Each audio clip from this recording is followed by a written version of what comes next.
Alright, this is Whiskers' scary story.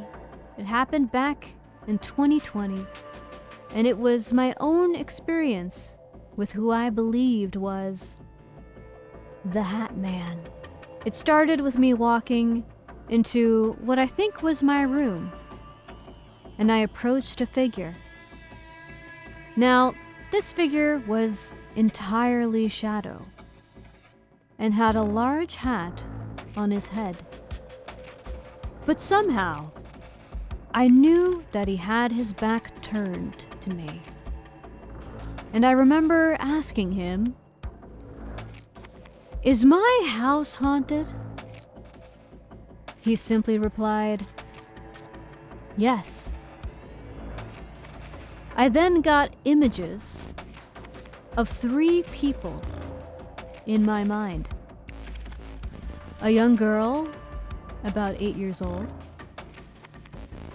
and I think she had a large floppy hat.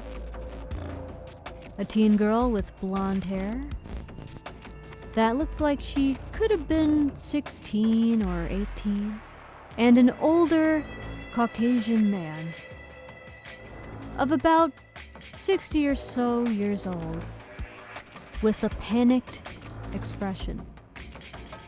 Not long after that, I was laying on the grass in my backyard, but that teenage blonde girl was laying beside me. We both sat up, and she turned to look at me. But she had no mouth. She just had a hole for a mouth. And she looked at me with no words. Things kind of blended together and spiraled into another. I woke up shortly after. I've always been sensitive to the energies of spirits. I often feel like I'm being watched, and it's been stated that the property I live on is a bit weird.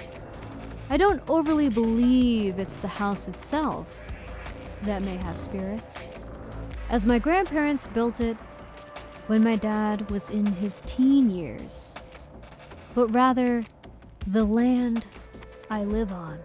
Someone I live with had a dream once as well. She saw a group of witches walking out of the woods during the night and walking towards the house. That's about as much as I know. What I like about this story is that it's one thing when you experience something for yourself, it's another when a friend has that same thing, especially in a dream. That's kind of weird.